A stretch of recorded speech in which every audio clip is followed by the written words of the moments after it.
What's up, SOBs, and welcome to Rain and Blood here on the Stream of Blood. I am so happy to be back in my vampire church, in my garage, to present to you today's installment of Vampires of Pittsburgh, the first episode of our new chronicle, Rain and Blood.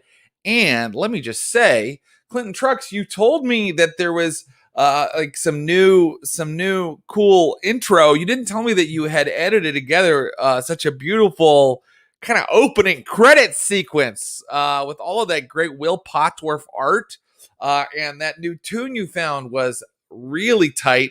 Normally Axel Cases Taylor does our music, and you should check out Axel's stuff on SoundCloud, but in this case, Clinton Trucks found a beautiful tune for us because Axel said he wasn't quite caught up on this. They said that they weren't quite caught up on the series and couldn't quite get us some new music. But that whole thing was really tight. Thank you, Clint. All right, here we are. We are back. Hello, thank you, buddy. That was really cool. I loved that, and thank you to Will Potworth for all that really beautiful art that he gave us. That's Pottorff, and you can find him at willpottorff.com or on Instagram. And yes, he does do commissions. Go say hello. And you can also see a lot of Will Potworth's incredible art in our merch. If you are a Stream of Blood fan and you haven't gotten some of our cool swag yet, you need to head over to Threadless. There it is, streamofblood.threadless.com. Good, I was about to say it wrong. And check out some of our merch. Some of our players and our friends here are rocking it today. Okay, a couple things before we get started, and then I'm going to bring in the players. And we have a lot to do today because although I have sort of designed the new chronicle, it's not finished, and I'm going to let the players design it with me in a way. And you'll see what we mean by that in just a little bit, so hang in there. But before we get started, I just want to say that the excellent game we are playing, that we have been playing for upwards of 70 freaking episodes, is a Vampire the Masquerade 5th edition by, this copy's by Modiphius, Paradox Interactive, and World of Darkness. It's got great writers and producers like Jason Carl, Kenneth Haidt, and a lot of other people, Muammar Karim, who put it together. This game has always been, since it debuted in the 90s, a game with mature content. This is a game you use to explore all kinds of really dark, nasty topics, including such things sometimes as, mind control and murder. There's so much murder and political ideologies that would make me, the storyteller, and maybe you, the viewers, like kind of uncomfortable, right? It is a horror game, so it is intended to make you uncomfortable. That said, we just wanted to give you that little bit of a warning before we get started, and also say we are always open to your comments, criticisms, and suggestions here on the Stream of Blood. Get in touch with us on our Discord. That's the best place to do it, which is the server of Blood on Discord, and let us know how you feel about the content of the game. And if that's not the kind of game that you generally enjoy, maybe give us a pass for now. All right. All of that said, it's time to bring in my amazing players. This guy had his stream game mastering debut on our stream just this last Tuesday night on Taste of Blood, our Tuesday show. He's coming back this coming Tuesday. The second I played a couple games with this guy, I knew he would become an incredible game master one day. He's a talented improviser and actor. He's playing Curtis Krieger. And we're going to find out what changes have taken place with Curtis once we get into the game world. But right now, let's just welcome Ross Bryant, everybody. There it is. Hey, Jared. Just trying to bone up before my next session of Dungeons and Dragons 5e this Tuesday. Yes, this Tuesday, 7 p.m. And that's a really good Dungeon Master's Guide. If you've ever read any of the other ones, or even ones for other games, that one has a lot of good stuff in it. Yeah, it's full of handy advice. And but I got to say, like, nothing. I mean, what I learned from you, to be honest. Oh, thank you. So yell at the players. And keep going. Go, do something. Move on. Why? Yeah. Good Why? God. What a stupid idea. Can we move on? No. I know that you were fantastic in your first outing, and we hope to see a lot more of that. If anybody out there has their 5e Dungeon Master's Guide and they haven't gone to the back and read the little list of books they give you to help you as a game master or dungeon master, do that, because they have books in that list that are about the history of role-playing games that I found really interesting, about the art of running them, about just the idea of how to create fantasy worlds. And that little bibliography in the back is my favorite part of that Dungeon Master Guide. So be sure to check that out. I'm going to bring in our next player. Are you ready? Oh, yeah. Let's do it. She is a fantastic actress. You've heard her voice on incredible video games such as The Last of Us. She's on Apple TV Plus's Mythic Quest, and she's just a breath of fresh air. She's playing Jen Brown, who went through some huge changes at the end of the last Chronicle. We'll see how she further evolves in this one. Let's please bring in Ashley Burch, everybody. What's up? There it is. Oh, just drinking some tea out of my beautiful Wilt Podtorf designed mug. There it is. Gorgeous. And you've got some apparel. I do. I have my Sonia shirt designed by Ross Bryant. I'm ready to go. I love the Sonia shirt because I think it's the one that will be most fun to explain when you wear it to a party. And someone goes, "Who is that little old?" Oh, there we go. Hey. Clint's also, yeah. Who is that grotesque little person? Long story.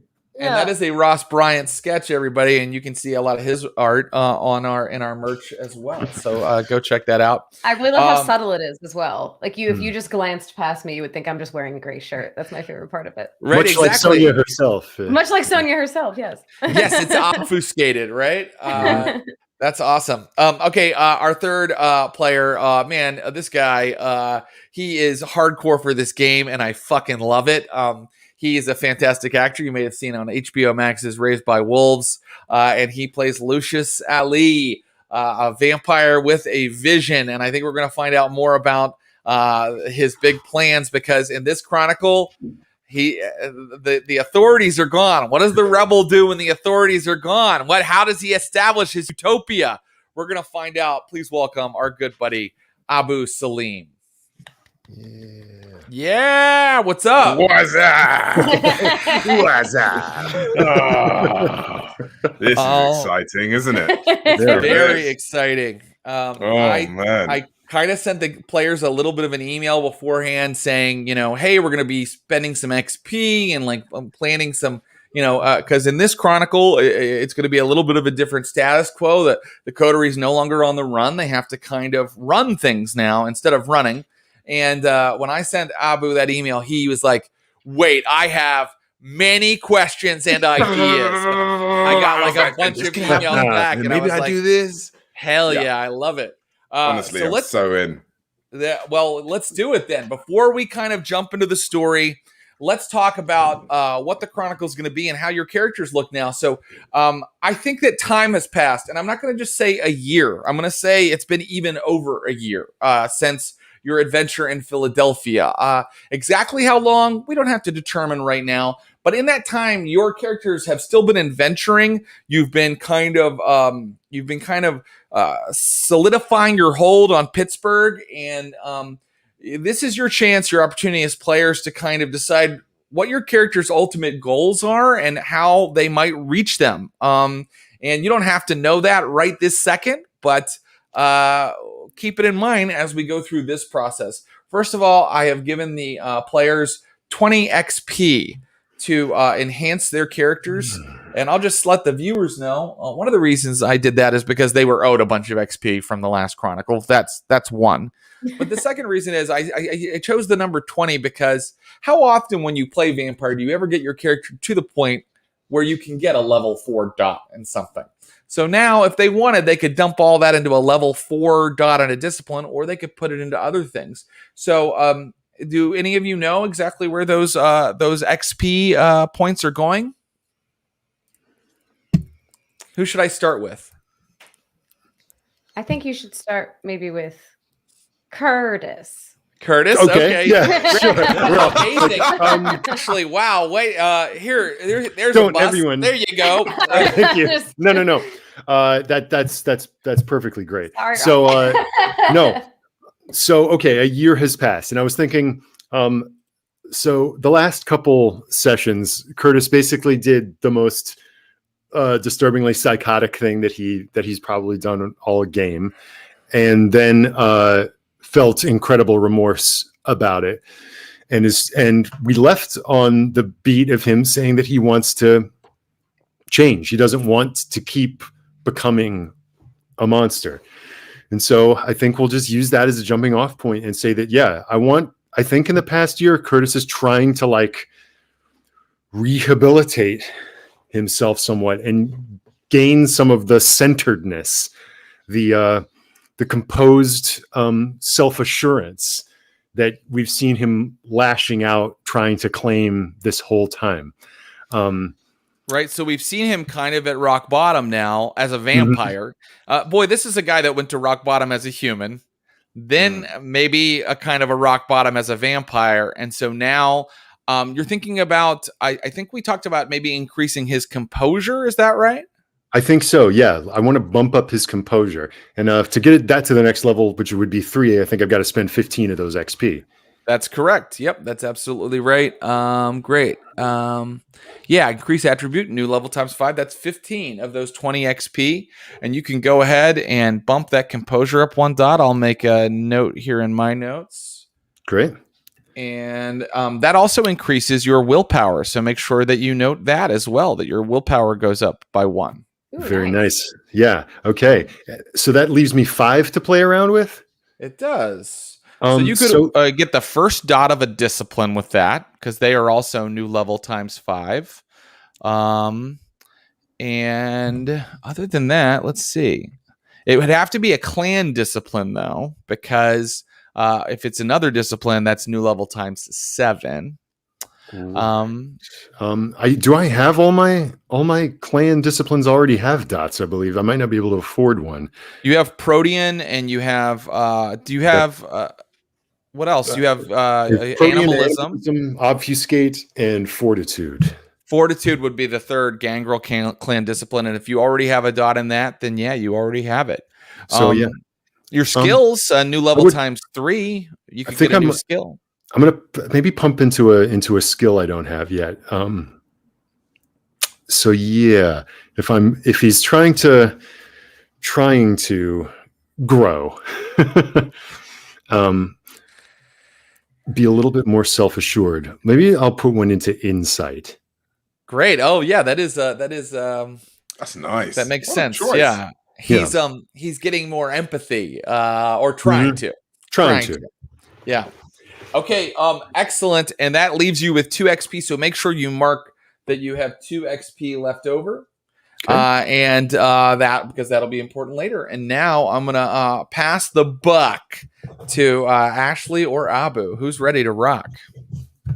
I'll fall. I totally pushed Curtis in front of the bus, so I can do it next. Okay, great. So I'm gonna push Abu in front of the bus. So I actually have 26 leftover XP. What, from our last adventure? I banked. I mean, that's what it says on my sheet. Is that I have 26. You just kept banking it while these guys kept spending it. I think. Yeah, I think I really wanted to try to fly. I think that's what I kept saying. That's right, the flying. Well, but listen, I really don't think that that's actually going to be useful at this juncture. I'm gonna honor it. I mean, I'm gonna honor that. Not the flying necessarily if you don't feel that anymore, but I'm gonna honor all that XP. So it looks like Ash is spending a giant pile right now. 46 XP for me. Yeah. Happy so what are you gonna? Me. Yes. Good Lord, you can get level 5 in something. Wow. Well, I definitely am going to start with a leadership dot. Okay, great. Which will cost 15, I believe, because that'll be my 3rd dot in leadership. Okay. I'm bad at math. I'm going to get a calculator up. 3. No. Let's see. It's your 3rd dot in 31. leadership? Yeah. It's your 3rd dot, so that's 3 times 3. So it's actually, that costs you 9. Oh. Yep. Skills only cost 3 per dot. But 3 times new level per dot.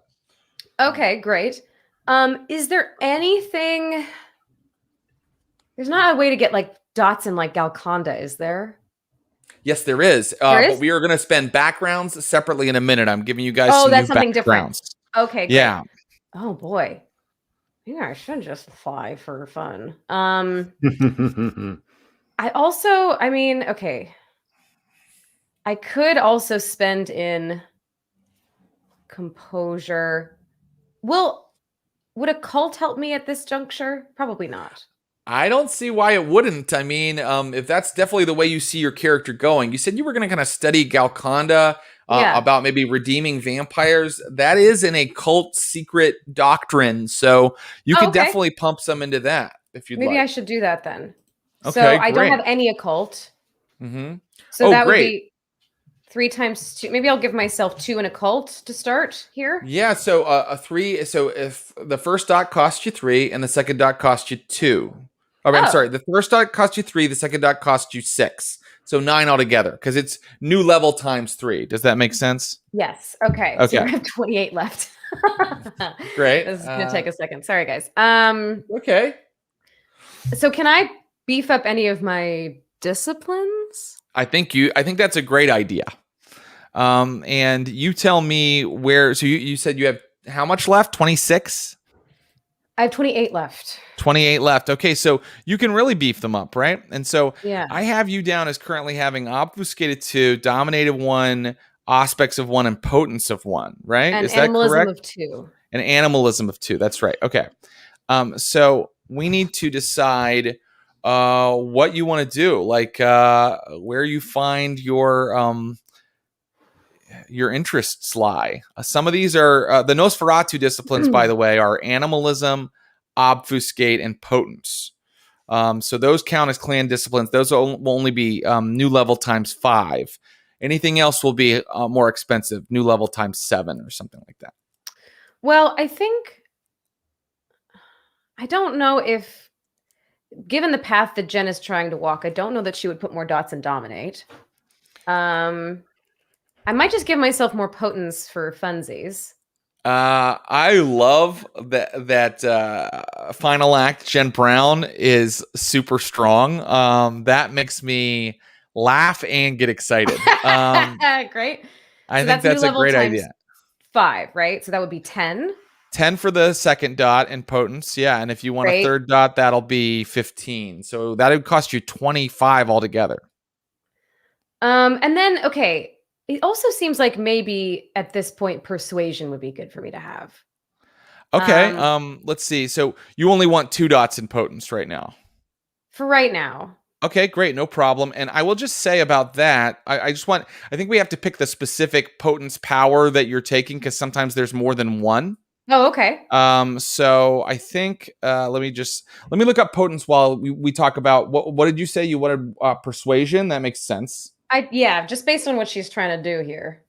Okay, so let's see. Your potence cost you 10. That left you with 18. Mm-hmm. And it'll cost you new level times 5 with your persuasion.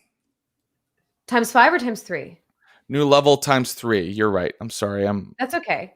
All turned around here. Based on what she's trying to do, that persuasion or more politics would help her?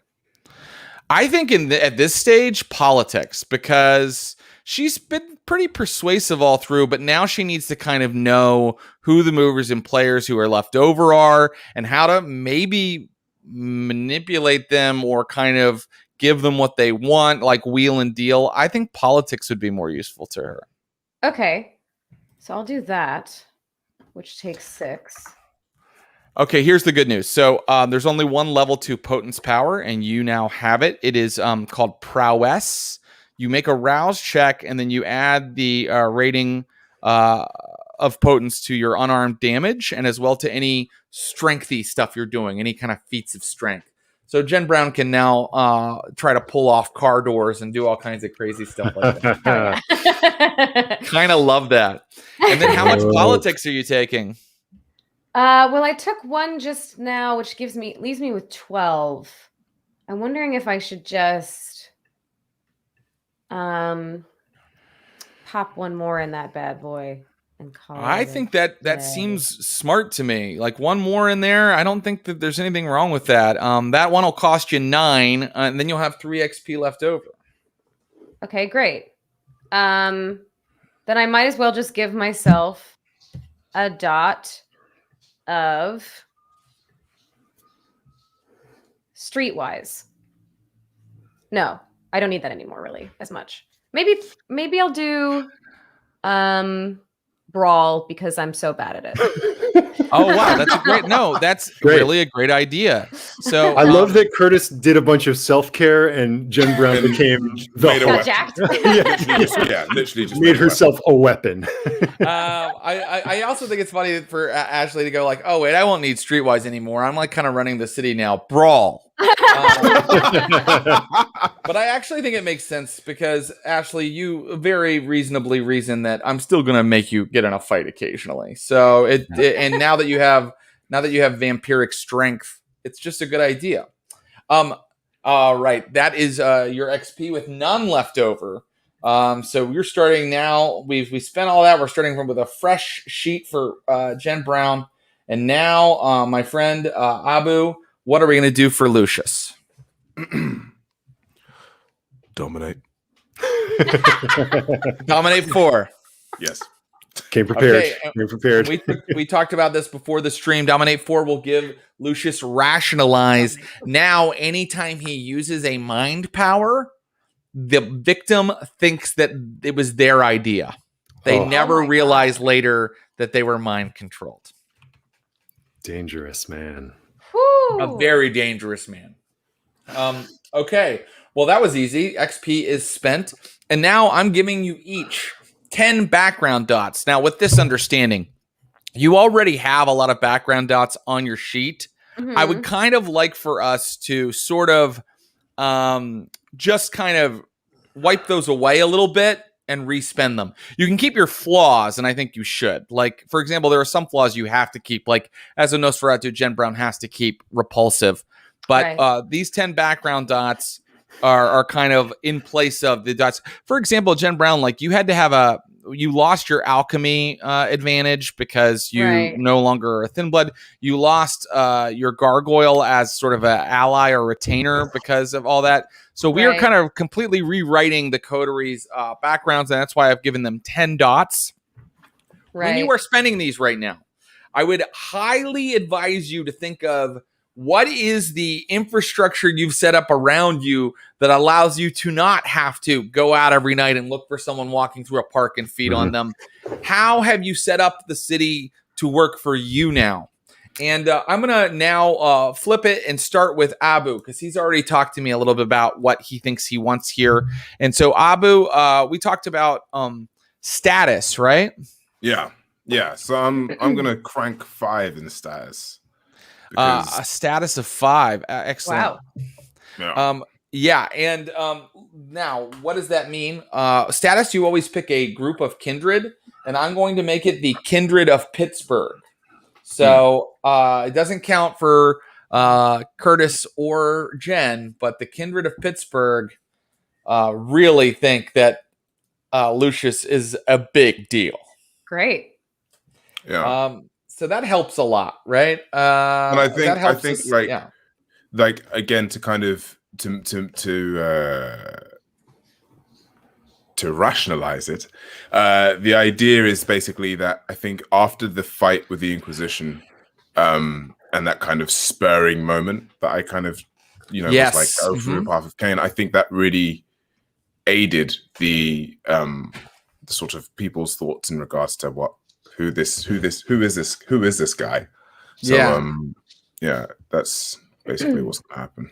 I agree. And so, I mean, you guys are kind of legendary in this area of the country now anyway, but then the kindred really do look up to, at least in Pittsburgh, to Lucius, who has set himself up as kind of the figurehead of some of that. And so now I will ask, what about for your remaining 5 backgrounds that you want to pump in? I was going to put 5 into Malwa as well. Malwa? Mala. And Mala. you and I talked about what that probably means. And right now we're not going to reveal it if that's okay. Does that work for you? Just let me know when your Mala shows up, Lucius, okay? Absolutely. Shows up. keep in mind that your Mala is either a powerful kindred or a group of kindred who have your back and are kind of your group. They're yours, and backgrounds are also yours to control a little bit. So keep that in mind, guys. If you want to bring one to the fore, you can. All right, so that's Lucius. Let's now go in reverse order. I'm hitting Jen Brown again. Jen Brown, what do you want to do with these 10 background dots? Okay, so this is where I would spend in Galconda. Yes, it is. How many dots of Galconda would you like? And would you like me to talk about kind of what powers you get as you do this? Yes, Powers. I would. Ooh, very good. Let me bring that up for you. It's here somewhere. Here we go. Okay, so you originally had, or a couple way back many weeks ago, you got one dot in the lore sheet of Galconda. Mm-hmm. And that just like once per story, you can ask the storyteller before you take an action whether that action will jeopardize your chance of pursuing Galconda. At level 2 of that, once per story, you can look at your book. Remember the book, The Passion of Salo? And it will give you 3 extra dice in any social test involving Galconda, meaning maybe recruiting people to it. Okay. Or talking someone out of doing something that would, injure their humanity. You can interpret that very broadly. At level 3, you are Salo's disciple. And that says whenever you willingly succumb to a frenzy, later you can just automatically succeed at a frenzy roll. So basically your character now sometimes decides to frenzy, but then that allows her to later, if I go, I need you to roll for frenzy, you go, actually, I automatically succeed. I don't want to. Huh. Wow. Jesus. Interesting. Very cool. That's You can so crazy. And with Galconda, I don't want to give you a 4 or a 5 right now, if that's okay. I would like for you to kind of go on that journey on your own a little bit. Yeah, that's fair. I'll do 3 in Galconda then. Great. I'll max that baby out. Okay, great. And that leaves you with 7 dots. I'd like to pump some into my mortal pals. Yeah, great. Okay. And why don't you do this? We talked about we're gonna talk about a change to Sabrina in a little bit, but you still want her as part of your team, fighting beside you, doing things like that? Yeah, I think Dylan, Sabrina.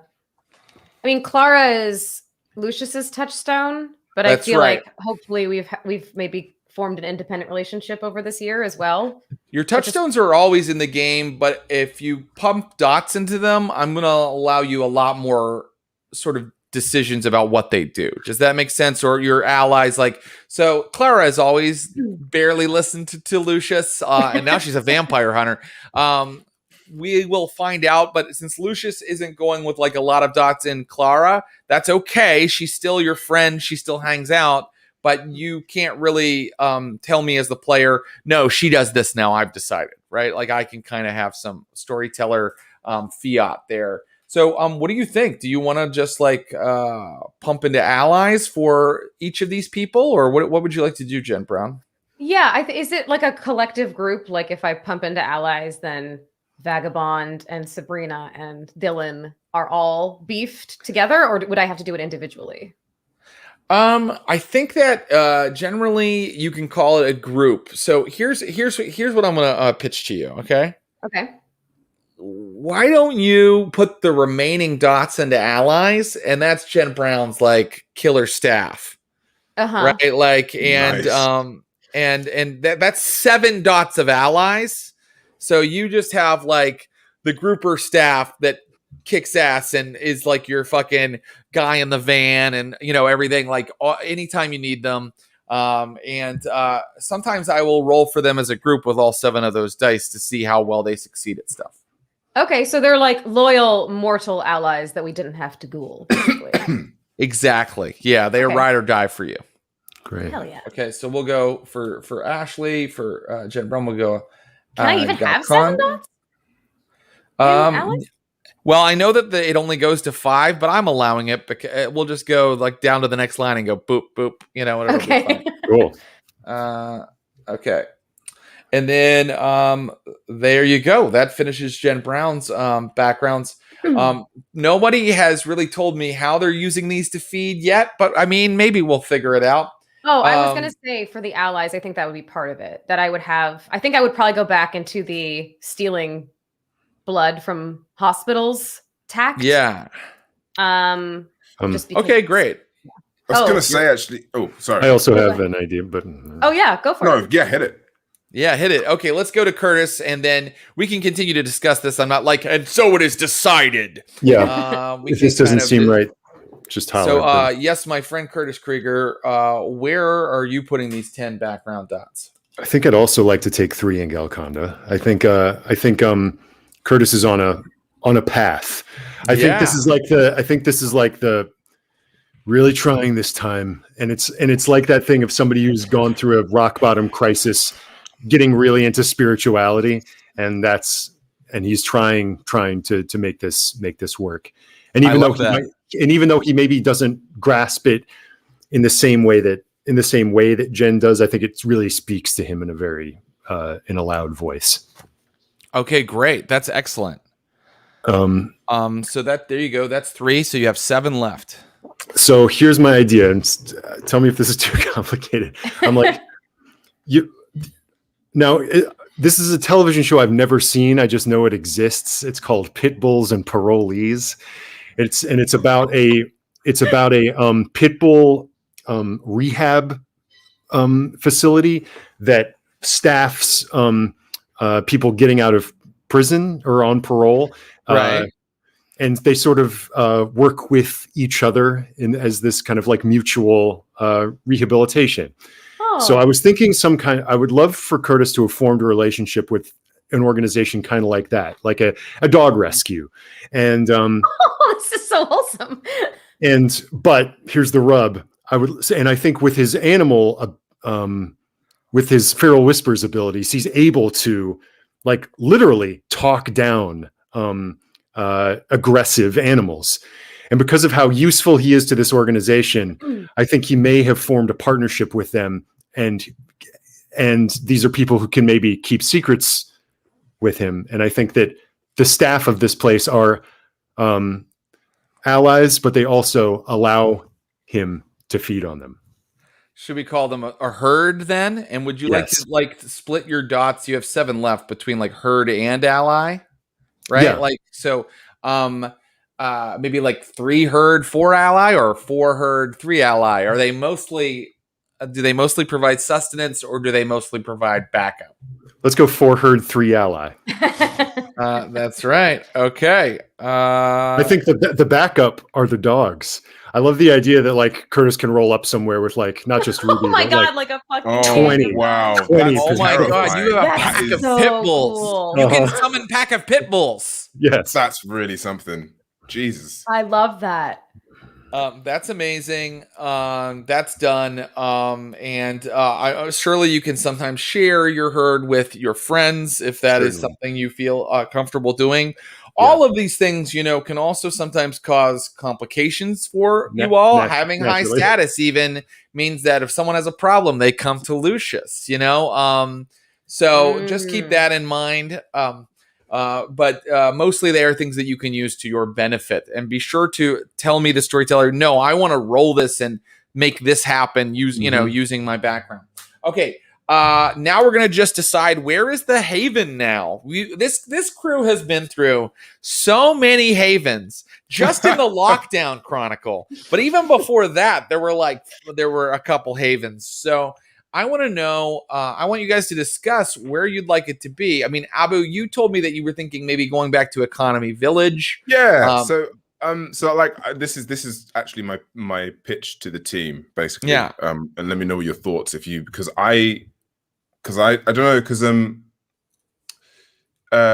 Grouper is in Philly, right? Yes. They talked about moving back, but yes.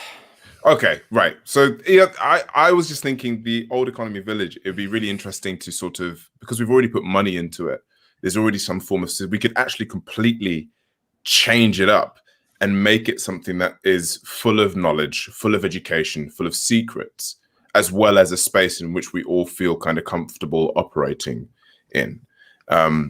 I was sort of I was thinking it would be really cool, to, because there's already a laboratory there that, Lucius would end up basically spending time there to really kind of focus on what he's trying to do.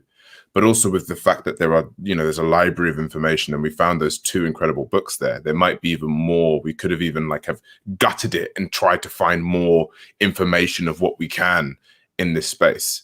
But then at the same time, because there's already tech involved there, it could be really interesting to really kind of push into that and almost make it into like a group, a hub, for example.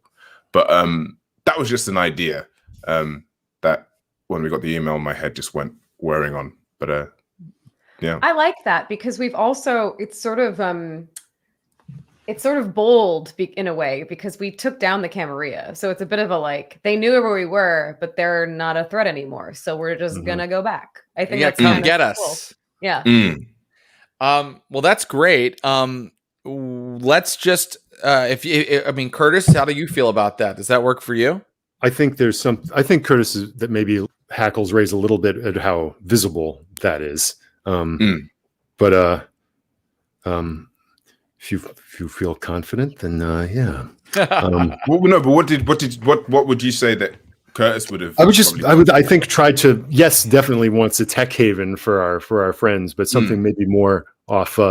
Part of him just wants to operate out of like a residential home in the middle of the neighborhood, like a totally anonymous, just house.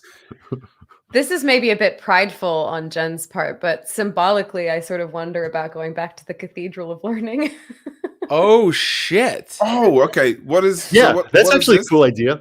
When So as backstory for you, Abu, this is where the Anarch movement that we were trying to run basically got obliterated. So this is the end of our Chronicle before you joined, right? And our other player got killed. We tried to light it on fire, and they had a lot of sorcery protections set up there. Yeah, there were wards. Yeah, it was basically we tried to die hard it, and we failed really, really crazy. We almost died. Now, as long as you guys understand, this is a public building that is part of Pitt University. I mean, as your storyteller, I think that's interesting. I would allow it. You definitely have a lot of, food sources moving about. I mean, is there a situation where we could say that the higher towers are under construction? Absolutely. And then underneath that floor, Grouper has its office in Pittsburgh. So there is some sort of buffer between the more mortal floors and then where the vampire stuff kicks off. I think it's hilarious that at this university they keep going they've been trying to fix that fire damage for 2 years. It's too bad. Colleges are always perpetually under construction. That sounds dope. I was going to give you 6 dots for this haven, but now I need you to invest some of them in being able to manipulate the people at this university into letting you do this, basically, right? Now, you guys have the powers to do that easily, but I think it should be reflected in the Haven dots. So I'm going to put 2 dots into Watchmen for your Haven, okay, of the 6. And that basically reflects the fact that there are people watching over your Haven that are human, so they can watch over it during the day, but they're also the campus security and administrators whom you guys have manipulated into letting you do this. Okay? Is there anything about, since I have so many dots in allies, that this is basically the ally tower? Is there a way to justify that? I think that your allies have to kind of be a separate thing, because I'm specifically trying to rationalize why the university would let you do this. But I think if you spend 2 of these 6 Haven dots on this, on that, just making sure you have it, I think that's okay. Okay. And then you have the rest of the dots are you to spend. There's 4 on your Haven here. It sounds like you want a library and a laboratory, right? So Or so like you a tech to tech spend at least center in a laboratory, maybe. Yeah, let's see if a tech center. Let's see. Well, it's Would your tech center be described as a security system at all, Jen Brown? Maybe in part. I think there would be a lot it would do, though, potentially. I think you're right. Okay, so let's do this. Do you you have 4 dots left to spend. You have to tell me how many dots go into a library if there is one, how many dots go into a laboratory if there is one, and how many dots go into we'll just call it like tech center. Grouper.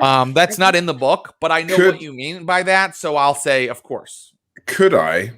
I mean, who in this team has resource right now? I think I lost all of mine. Yeah, I think you lost yours when you moved them into allies and stuff. I mean, So- I'm not too interested in making sure you have money to go around, like unless you want to talk about that. What were you going to pitch? Because what I was going to pitch was because I've got 2 resources still. So I was going to say almost like if I could bag, I know that we've got. Could I get like that extra dot to put into? So then we have like 3 in tech and then 2 in lab, or 3 in lab and 2 in tech. Do you see what I mean? But by sacrificing one of my resources in order to upgrade it in this time. Do you see what I mean? You know what? Because I gave you all new backgrounds, if you want to just take one off of your status or your mala, then I will allow you to have that that dot you want. Mm-hmm. Wow, Jared, you run a tough game, don't you? Well, but that was the idea, was that I gave you Yeah. 10 new 10 new dots of backgrounds to throw around. I quite like. I mean, like I don't know what you think, Ashley, but I quite like the idea of maybe it being like 3 tech, 1 lab, because I'm still a doctor, right? And I'm still trying to figure out what works and what doesn't. So it's almost like this lab is actually quite basic to a degree, and there's almost like a slight frustration in it. I quite like maybe to play with that. But then the text space is your fucking zone. Do you know what I mean? So that's beautiful. If everybody agrees on that, that would be a haven with 1 laboratory, 3 tech center, a new thing we came up with, and 2 watchmen. And I'm requiring that in order to make sure that you guys are allowed to get in and out of here and be in this public building, which would normally have authorities looking over it. Okay. If that's settled, that is our haven. Being in the Cathedral of Learning? Yeah. It's such a crazy idea. We got to do it. Sorry. I'm stepping in here and saying it's so great. What a redeeming moment to the site of your greatest failure. Have it be now the site of your triumph and then subsequent second greatest failure. Great. At some point. Okay. The viewers are probably like, surely now they're done with their bookkeeping. Wrong, because Rain and Blood is our new chronicle, and I want it to be about how the characters are now in charge of the city and the setting, but I also want it to be about how the players are somewhat in charge of the city and the setting. And so we're going to do something that, it's not in the vampire book, but I think that it is something that you can do with any game that you play at home to make it more interesting for your players and give them a little bit more of a, some stake in the game, which is I'm going to go around through our players. We're going to do 2 rounds of this. My players can each state one thing that is now in the setting that maybe wasn't there before, or something that is now true in the setting that wasn't before. They can change something, excuse me, or they can ban an ingredient. So I could go around and Ross could say, no Inquisition anymore. And I wouldn't bring the Inquisition back. They've been banned from Chronicle III. This is something that's in the game Microscope and a couple other games. And it's just a way to give the players a little bit of say in what this chronicle is going to be about. And so I will start. We'll go around twice. So you can, in theory, you could ban one thing and add one thing, or you could just add 2 things or ban 2 things. It's up to you. I'm going to start with Ross Bryant. Okay. So, so this is okay. Take your time. So much power. So much power. Add a new, and I just want to make sure I'm doing this right. Like, I mean, add a thing. Like, I'm tempted to say something like, I would like a relationship with those will-working ladies up on the hill, because I think Curtis's spiritual yearnings now are like a little bit earthy, and they are always talking about that earth power. And but I'm like, does that step on the is this me trying to cheat and gain an ally? Like, very good question. Hmm. So we just did everything about your characters. mhm. Now I want you to change the setting. So you could say something about the Reclaimers, but it can't be about Curtis. Does that make sense? Mhm. So that's the only rule here, is you can't alter your character in this way, because that's what we just spent the last, bit of the stream doing. So I'll come to you again and I'll say, what in the setting would you like to change? You can change the Reclaimers in some way, but you can't say that they are now friends with Curtis or whatever. You would have to take them as allies. Okay, so I can't. All right. It's difficult. I just want. I mean, I I guess I just like more of them. I don't know if there's something I want to change about them necessarily. So you would like more mages. Guess something like, that I was already doing, but you're so you could say something like, because there are less vampires in the city, there are now a lot of wizards and mages that have kind of moved into town. That would be like a kind of a thing you could say. Or you could say the Reclaimers have taken an enormous amount of territory, like something like that. Yeah. Okay. All right. I've got my head around it now. Sorry for the detour. Please, no, that's good. Yeah. Go ahead. I think what you said first is maybe along the right track, and this goes on towards Curtis's theories about werewolves and Frankensteins. That, like, as in the past year, the vampire tide has receded, the other weird forces have occupied the territory that has been lost. So it doesn't necessarily have. Frankenstein's canon right now, if you wanted to. Yeah, I mean, I have no doubt that something like that is going to happen. Yeah, I'm going to say Curtis wants to meet a Frankenstein. is the upshot of like other Universal movie monsters. Okay, so should I state it this way? Because we're going to state this officially, and I want Clinton Trucks write this down in our official Chronicle book, which is not something Clinton Trucks even knows we have until now. Do you want me to state it as other supernaturals have taken territory in the city, or do you want me to write it as Frankensteins are in Pittsburgh? Two very different things. Very different. Frankensteins are in Pittsburgh. That's it. Frankensteins are in Pittsburgh. You will meet whatever our version of a Frankenstein is. They're in this chronicle. Okay, great. That was a silly one to start us off, but I can definitely make it work. Okay, and Jen Brown, Ash, what do you want to ban or add? I want Sabrina to be a tech mage. Yes, Sabrina is a tech mage. We kind of apprenticed her to Tinaz at the end of the last storyline, and at this point in the future, she is now conversant in magic through tech. So what a great way to make up to your poor Touchstone for all the horror that has befallen her. She has gotten her own little taste of supernatural power.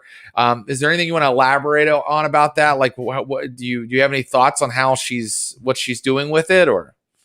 I think what would be really cool is if she took to it pretty naturally. Yeah. And that it sort of made Jen realize that maybe she's always been the stronger programmer. Oh, interesting. More time, and that maybe there was like a weird thing with their relationship where they kind of had to navigate that because Jen was being kind of prideful and shitty about it. And Sabrina had to be like, dude, can you give me this? And so now I think they're on better footing, and Jen can accept that this is a huge asset for Sabrina to be so proficient at this. So I think she's like fucking made to do this kind of thing. And I don't want to give you a reason to put more conflict into the relationship, but there could be a thing that potentially maybe it goes to her head sometimes since we've established that she has a bit of an addictive personality. But I honestly would like it if mostly Sabrina and Jen were back on good terms since they've been in the outs for so long. Yeah, no, they've been down a long dark road, and I think that this is a good way to kind of show that you guys are in charge now. Like, not only is your touchstone saved, she is empowered, and so I think that's a great one. But I like that you've told me a little bit about the relationship because that helps me a lot. So, and so now we will go to Abu. Abu, what would you like to add or subtract from the setting?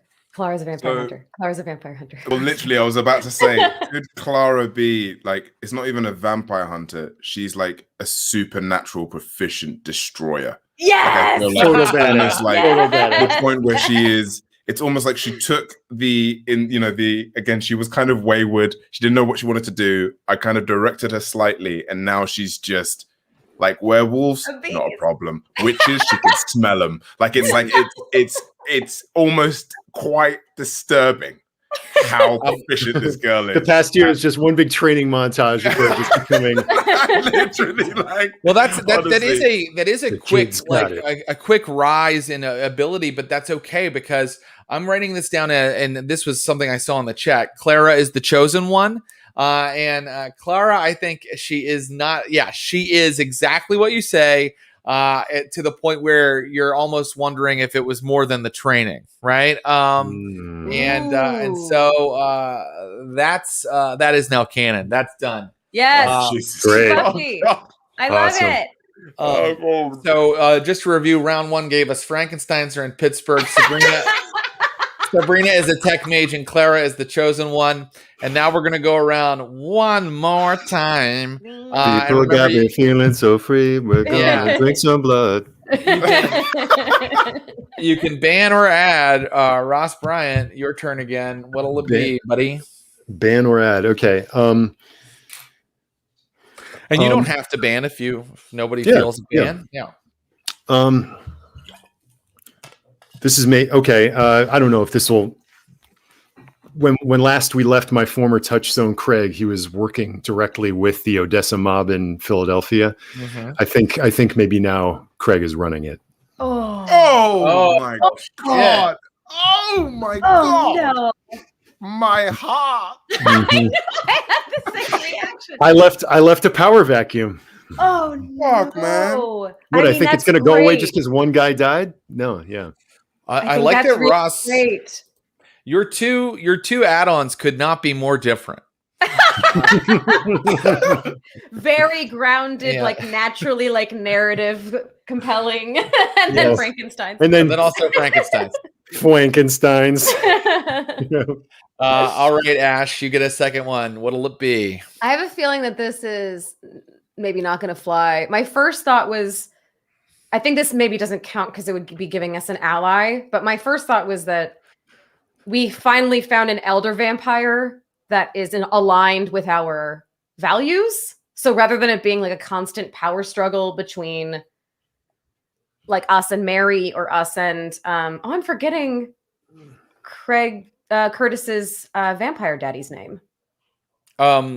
Churchill Jackson. Yeah. So rather than it being this like constant power struggle but I think that might just be like, we have a tank. So maybe that's not fair. No, it doesn't have to be a tank at all. And so you're saying there's another elder vampire in play that you've kind of contacted and gotten in touch with and you're learning from and working with. Is that right? Yeah, that's like actually aligned with our values. Very good. Well, I've been looking for a reason to bring a certain clan into the game, and the interests you showed during your spending of your XP and backgrounds gives me an idea for that.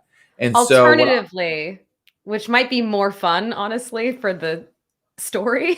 Yeah. If you were gonna say that was giving us an ally, my other thought was that Bob has gained some foothold of power. Yes.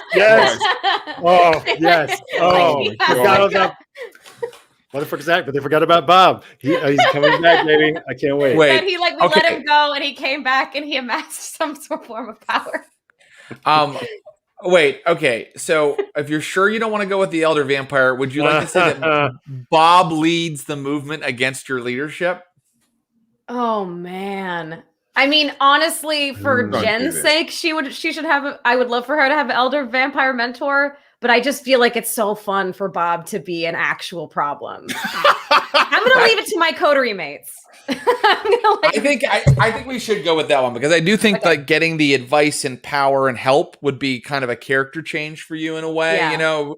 So, but this is just something out in the world that Bob Bob's has helpful. his own movement, and they are the movement against your sort of control. Jesus Great. Christ. And so Lucius Ali, Yes. Abu, final ad. I think I'm going to ban the Inquisition altogether. Banning the Inquisition. I Great. think that they genuinely have lost, and again, it kind of adds into the reasons why my status went from nothing to something, is because they've literally just like completely lost power here, and I think that it's a one up for all vampires and all kin, all supernatural, to be like, holy shit, there is a sense of like we can make a change here. Absolutely. And maybe we get into more of the reasons. You know, we talked about some of the reasons at the end of the Washington's Landing fight, why they had to pull back, but maybe we'll get into more of the reasons why they're not there. But in terms of them appearing in the Chronicle, no, they are banned and they cannot attack. They cannot operate in Pittsburgh right now. That's amazing, you guys. I really love this. I guess it's time to play the game now. Are you ready to do that? Let's Curtis act now. Let me just throw this out there and let the viewers know this. There's other changes that I have made to the setting, and that Clint and Trucks have made to the setting. Our players have been living, our characters have been living through, or unliving, through the year that has passed, or the year and change that has passed. So their characters know about these changes, but the players don't. So whenever possible, I would ask the players to just, when they hear about something that seems new and different than it was before, roll with it and maybe even tell me why it happened if it occurs to you, or just kind of take it as a given, okay? But what I will do is I will set a scene at the Cathedral of Learning. You guys have to have regular meetings, of course, if you want to run the city to your satisfaction. And this meeting is going to be about handling problems that have cropped up, and also, you know, what your current agenda is as characters. And so the Cathedral of Learning, of course, has like kind of like a library type room. It used to be full of books, but now it's full of blinking computer monitors, cutting edge tech, and Dylan and Sabrina and all of your allies are kind of present for this as well. And I will hand it over to the players and allow them to kind of tell me what comes up in this meeting and what they're talking about and what their plans are. I think if this isn't cheating, because Sabrina is a tech mage and we've established that Vagabond can find vampires, that she would have helped me track down, I'm forgetting her name, but the vampire that has the Book of Galconda. Circe. Didn't you take the book from her, though? No, there was the Nosferatu vampire who has it now. I think, Fauna. right? Yes. Fauna. Yes. Absolutely. And in fact, yes, you do. So you've been trying to specifically track Fauna. Is that right? Assuming that she still has the book, I think that maybe Jen has been trying to find Fauna this whole time. Okay, so Sabrina comes to you and is like, I think I've figured out an algorithm that'll allow us to track specific kindred, but I have to test it, and it could go completely wrong. And, frankly, if Tadine was here, it would be, I mean, he was the one that knew that route. I don't really know that operation. Look, he couldn't be here anymore, okay? I was going to...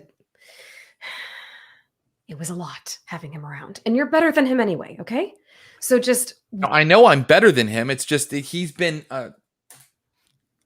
doing this kind of work a lot longer than me. well, what could go wrong? What are the drawbacks? I mean, I don't know. It's a perception based working, so I don't think that it could really harm any of us if it went haywire. Okay. I mean, I might have like a bad case of like sore eyes for a couple days or something. Let me get to work on it and see how I can do. Okay. Hey, thanks, Brina. Yeah. And she's like hard at work on that. And Tadine is not here. He's not a part of your group. Why? He left. Maybe because, as Jen Brown says, he was annoying. That's a perfectly fine reason. But that's okay because you do have a tech mage. So she's gotten to work on that. And anybody else you can talk to any of the allies. You can start the meeting with each other to kind of discuss what your agenda is going to be. Yeah, maybe I was having that conversation with Sabrina on my way to meet these guys. That sounds right. Mm-hmm. Library. Very good. So I'm going to be like, so something that is incredibly annoying right now is Bob. Who the fuck this person is and how he got to the place and position in which he's in annoys not only me, but a few other people out there. We need to deal with this idiot. I know. There's no one more annoyed than me. And that's when Dylan is like, "Did you see the video, Jen?" What video? And then she plays a video on one of the computer monitors, and it's Bob, and he's like, "Anarch rebel leaders, I am Bob of Cleveland. I am the new prince of Pittsburgh. Unless you submit to my following list of demands, I will be forced to bring the full weight of the Camarilla down against you." Camarilla? Did he say Camarilla? This is absolutely embarrassing. "I will not hesitate to use my forces. I know where to find you. You cannot hide from Bob."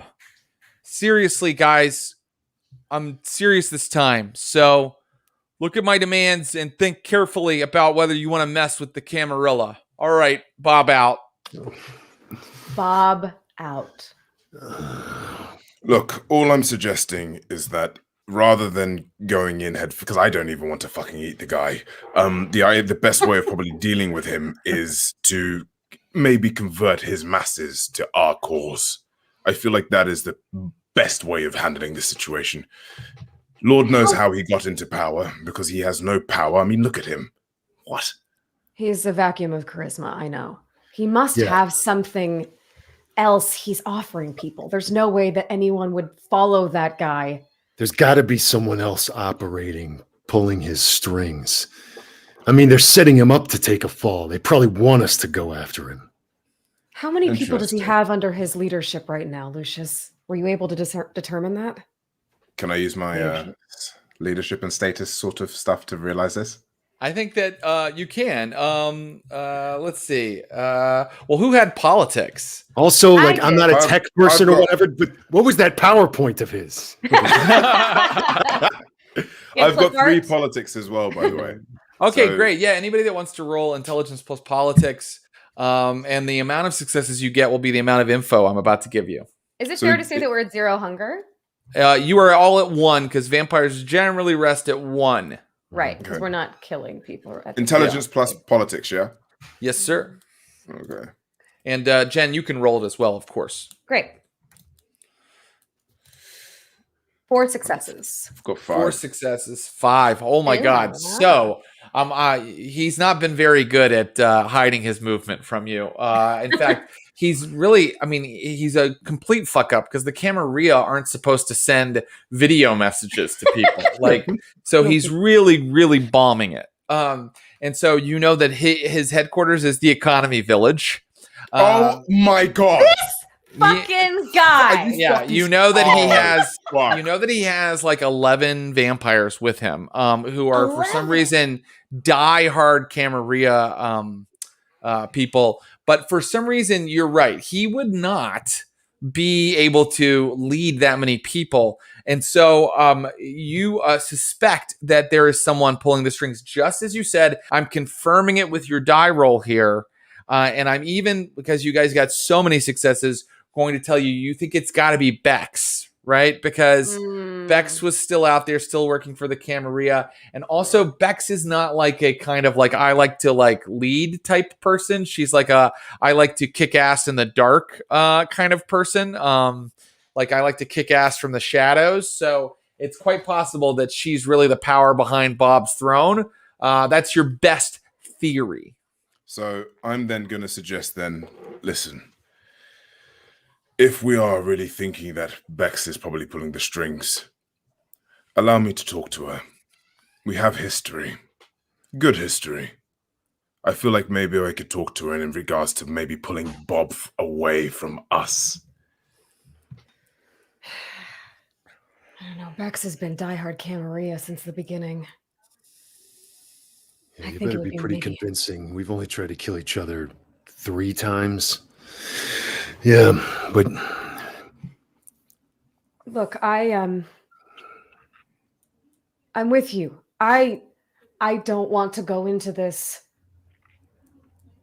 trying to start another proxy war. Right. If you think that you can convince her, I think it's worth trying, but that is a not sizable group of kindred.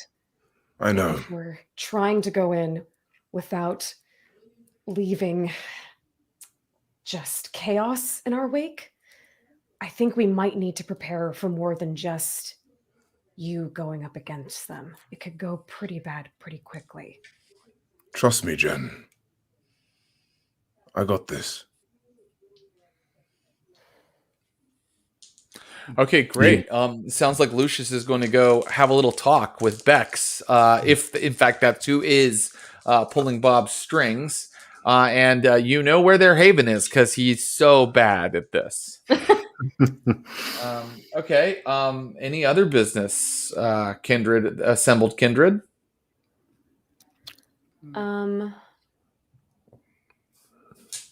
Do we know if we have any vampires that in the intervening year we've managed to kind of get to our side? yeah. You know, people, that might have been, a place you could spend your background dots, and none of you have. So I mean, as Lucius says, he's going to go and try to recruit those diehard Camarillas to your cause. Like that might be kind of what you're currently working on. It's like trying to kind of assemble more of a team or an army. And I think that makes a lot of sense. And you could kind of talk about what would be some, in addition to the quest that was just kind of thrown out there to go and talk to Bex to try to turn her. Maybe there are, other opportunities out in the city.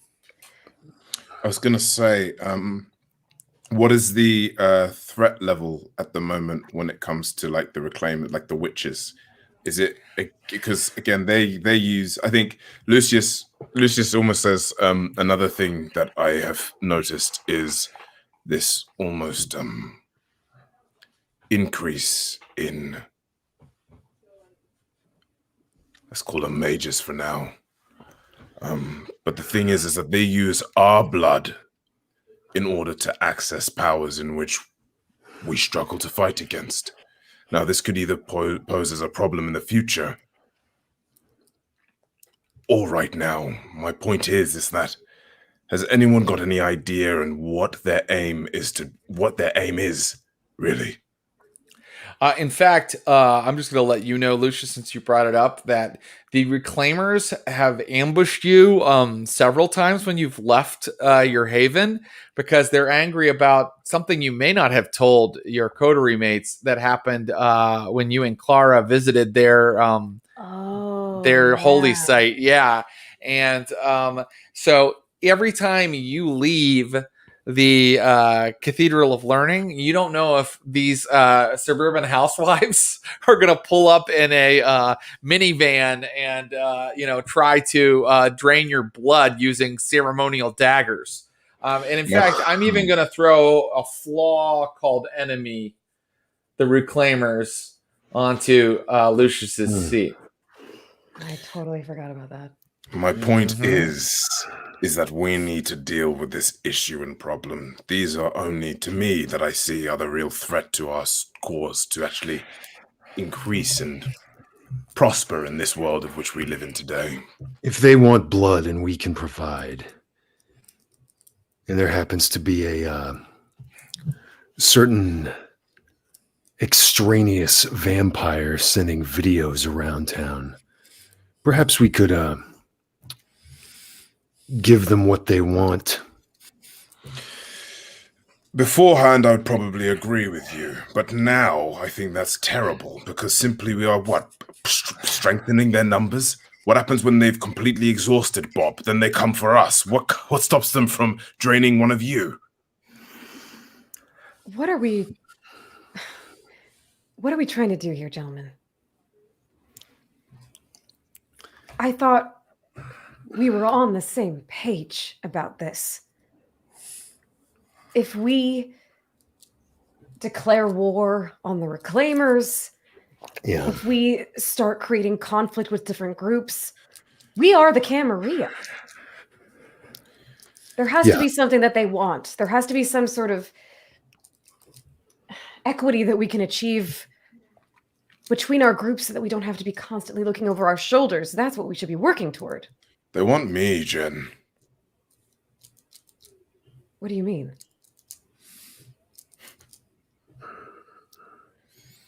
I thought we weren't going to tell them about that, Lush. No, it's fine. We need to be clear. We need to be open.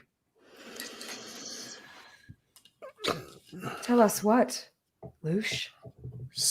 They managed somehow to get hold of Isabel. And I was set on destroying her myself, of feeding on her myself. They were keeping her alive. They would have brought her back. They were keeping her alive and they were torturing her. They were torturing her and I saw pain.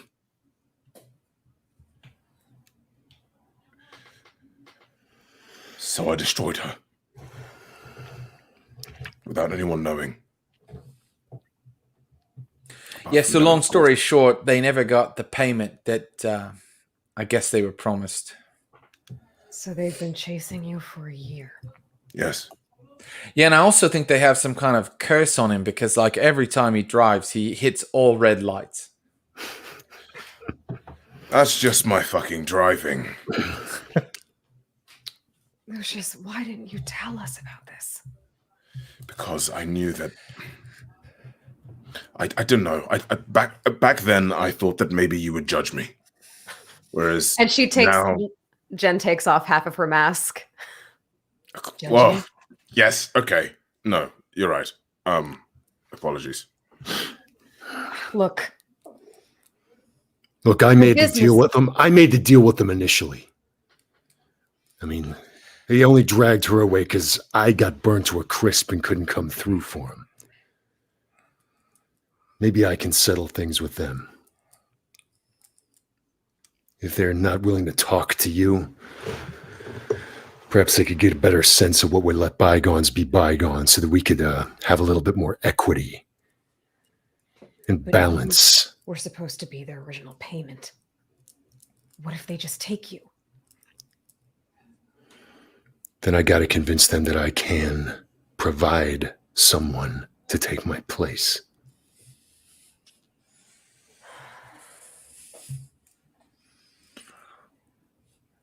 You should have backup. I can go with him. Yes. That's a good idea. Clara, you know much. Do you know a lot about how these people operate?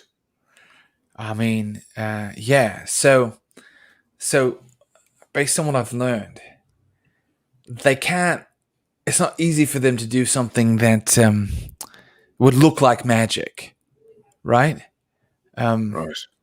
That starts to make them weak, or there's more chance it could go wrong. Right. But they know everything. I mean, they can they can do a lot of little things that give them information. So if I were you, I wouldn't try lying or, deceiving them in any way. That's going to be very tough. Honesty. Yeah. So I should just go to him. Honesty's the best policy, and I'm an open book. Great. Sounds like a good idea. And so, just as the storyteller, it sounds like each of us have kind of picked an errand to run that I find interesting, because at that moment, actually, my friend Jen Brown, Sabrina does come back in and go, I think I found her. And she takes you to this, her computers, and she's just bringing up like closed circuit camera feeds that she. So unlike Tadine, who was just finding the dots on GPS, like exactly, like she's just like cycling through all these closed circuit camera feeds that are part of this tourist attraction that's outside of West Pittsburgh called Woodville Plantation. And it's just kind of like an old fashioned, when you go to like Colonial Williamsburg or something like that. But you see like occasionally a robed figure that matches Thana, like in the background or kind of moving around. And by the way, I mean, it is kind of miraculous that Sabrina was able to do this, because how is she able to access another building security feed? And also these are from like all these different dates. Like, so she's like covered the year almost. And so it would seem that is what Thana is using as her haven. That's her. Okay. Should I join you? Yeah. Let's go get her. I'll pull the Prius around. Just kidding. It won't be a Prius. That went so horribly for us last time. Okay, so we have Jen and Sabrina are going to go talk to Thana. We have that Curtis is going to go and talk to the Reclaimers. And Lucius Ali is going to go talk to Bex and possibly Bob. Who wants to go first? You know what? I'm the storyteller. I'll decide. Let's start with Jen Brown, actually. So sorry, Jen. That's the way the cookie crumbles sometimes. No, that's fine. So Jen, you head out, and it's a bit of a trip, and you have to make it before you're close to the sun coming up. So you head out over to Woodville Plantation, and soon Sabrina is pulling up outside of this tourist attraction, and it's not huge. It's not like Colonial Williamsburg that is like, miles of stuff. It's like a small little old-fashioned plantation from that dates back to like the 18th century. And it is, of course, surrounded by fencing and secure. But Brina is like, hold on. And she starts like tapping things into her phone. And let's see how she does here. First of all, she has to make... Oh, by the way, I came up with new rules for how mage powers work that are kind of based on the V5 hunger mechanic that I may tell viewers that care about a little more of that later. All right, so she gets more paradox. But she can now roll her dice pool. And great. So a second later, like... she walks up and pushes on like a door that's like clearly like secure with like magnets or something, and it just opens. Wow, you're getting really good at this. Yeah, that was pretty cool, right? Yeah, that was really cool. I didn't even know I could do that. Okay, I'm gonna turn on heightened senses to see if I can hear anything going on. Great. Yeah, you hear something going on. You hear footsteps running away from the two of you as fast as they can go. Oh, shit. Thana! And I'm going to do soaring leap, not to jump on her, but just to get closer. Okay, great. So she's you look and you can't see her. That's the thing. And she's like running out into these fields. You can just hear her with your heightened senses, and so you're just leaping kind of toward where that's at. So why don't you give me a roll to see if you can kind of get in front of her or get near her where like it sounds like you want to talk, not like tackle her. No, So yeah, I why don't don't want you to just give tackle me a her. roll to see if you can use precision to get close enough to her to engage with her. Okay, great. What shall I roll? I think that we should go with your athletics plus your something else. I'm saying why don't we do strength and add your potence dice for a potence for a prowess a show of prowess. Great. Yeah. Okay. 3 successes. Jen Brown leaps over the barn like the Bionic Man music plays and lands near where the tall grass is kind of splitting. You can see someone's moving through it, but you can't see who it is. And suddenly, like when she gets close enough to you, I don't know, the light shifts. A car goes by on the highway, and when the light hits her, you see Fauna, and she's holding the book, The Passion of Salat, and she's like, Fauna, it's me, it's Jen. Are you okay?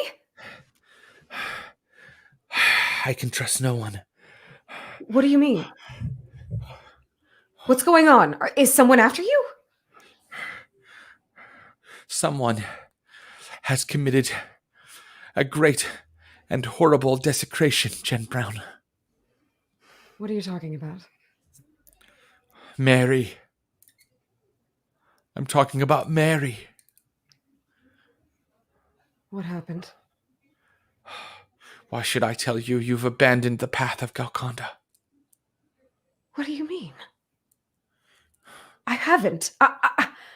I came to find you because... Is this a good time to use Galconda? Yes, it is. Yes, it is. Yeah, great. So why don't you give me you can use intelligence plus occult, or you could use charisma plus occult, whatever you want, because you're talking to her, and then add your Galconda dots as well. Oh, that's a big, sexy dice pool. Ooh la la. 5 successes. Holy shit. Okay, so she goes, so what do you say to her exactly? And you could say, I quote something, or you could, Jen Brown could say it her way. What do you say? I think maybe Jen would say something about, I was determined to follow the path, and like all spiritual paths, sometimes you lose your way. But it was in losing my way that I truly found like my deeper understanding of Galconda, and that is now my life's purpose, is to find it and bring people to that path. So acknowledging the fact that yes, I definitely diablerized Sonia, and yes, I strayed, but that's part of the spiritual path, is that you stray and then you come back even stronger, kind of thing. She's very impressed. 5 successes means that she actually falls to your feet and goes, truly this one has walked in Salad's footsteps. And then she kisses your feet a little bit. No, Donna, don't. That's not necessary. And then she's like, then you will help me, for you are a seeker such as I. Come. And she moves into that barn you leaped over. Thought, wait, what's going on? Come, what look. Happened? Can I see Sabrina? Yeah, Sabrina's kind of on her phone. But that's, keep in mind, that's also how she uses her stuff. Senses and stuff. So it just looks like she's kind of not paying attention, but she's in fact sending her senses out and making sure that you guys are safe, no one's coming up upon you and things like that. Is it safe to say that we have a way to communicate through our phones without having to pick up the phone, kind of like that loudspeaker thing I did, but maybe more elegant, where I can just say, as I'm walking to Thana, what's going on? I'm going into the barn. Yeah, absolutely. I don't know that Thana has a phone though. I mean, to Sabrina. I'm just trying to give Sabrina. Oh yeah, Brina. Yeah, absolutely. Yeah. So you guys are in kind of a connection that is maybe a little more than even just phone on speaker. There's a kind of a sympathetic connection when she has that kind of up and running. Although I do want to kind of see if that's costing her anything. It's not. Okay, so you move into the barn, and Brina basically lets you know that she's just going to keep a lookout. There might be security. I'm also going to warn her that I'm kind of worried that I'm going to see Mary and that Mary's going to fuck me up. So I'm going to warn her that I might need backup. And she lets you know as you're walking to the barn, like, I'm not getting any spikes in activity here. So I guess basically what she's saying is Sabrina has somehow kind of sent her senses out or kind of done a search of the area. You know, we already know that she can find vampires a little bit. Right. And she's not sensing anybody else. And in fact, you find Thana beside a sort of pit in the dirt floor of the barn.